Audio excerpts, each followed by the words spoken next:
Papouche, il y a la police! Attention!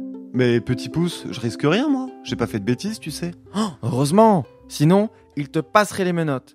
C'est mon copain Mathéo qui me l'a dit. Ah bon? Et comment il sait ça, Mathéo? Oh, je sais pas. Mais toi, Papouche, t'as déjà eu les menottes? Ah bah non, petit pouce, moi on m'a jamais passé les menottes. Par contre, je connais quelqu'un qui les a déjà utilisées. C'est un policier? Oh non, petit pouce, c'était un roi qui ne voulait surtout pas se faire emprisonner. Mais pour connaître cette histoire, il faut qu'on remonte en Grèce antique, il y a très, très longtemps. Machine à aller en arrière!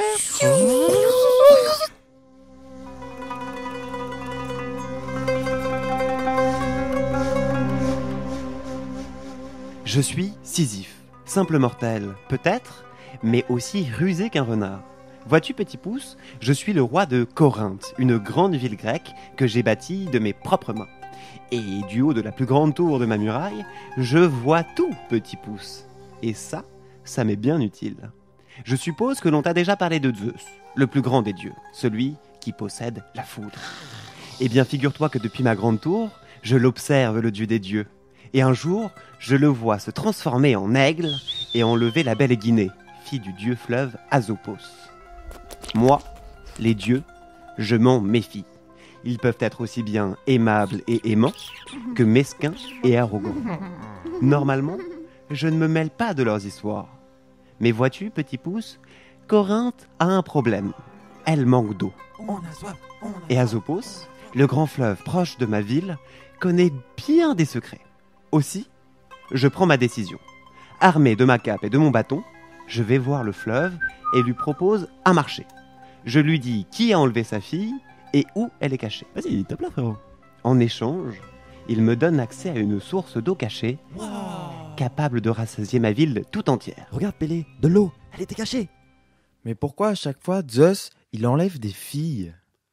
Eh bien, les dieux, c'est un peu comme les adultes, petit pouce. La plupart veulent du bien aux humains, mais certains sont dangereux et font des choses mauvaises. C'était le cas de Zeus, souvent. Mais alors, il faut appeler les policiers pour qu'ils lui mettent les menottes. Oh, tu sais, c'est le roi des dieux quand même. Et si tu lui en veux maintenant, tu lui en voudras encore plus à la fin de l'histoire. Mais pourquoi? Qu'est-ce qu'il a fait encore?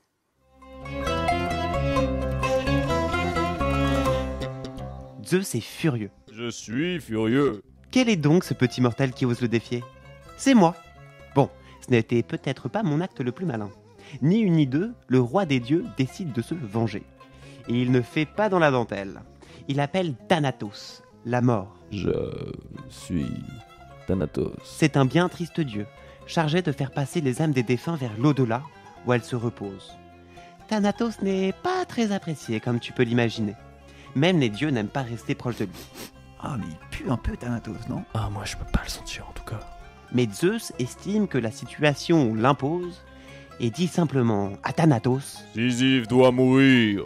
Va le chercher. Ouah, mais non, Papouche! Ne me dis pas qu'il va mourir! Moi je l'aimais bien, Sisyphe! Oh, tu sais, Sisyphe est malin.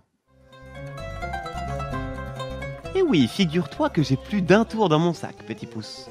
À mes heures perdues, quand je ne construis pas de ville, n'espionne pas de dieu ou ne fais pas de marché avec des fleuves, j'aime bien inventer des choses. Ou j'ai un petit atelier où je bidouille 2-3 trucs. Mais pourquoi ça marche pas, ce truc? Et ça tombe bien, car quand Thanatos arrive, j'y suis justement installé. On se fait tout un portrait de la mort. On se dit qu'elle doit être méchante, impitoyable, terrible. Eh bien pas du tout, petit pouce.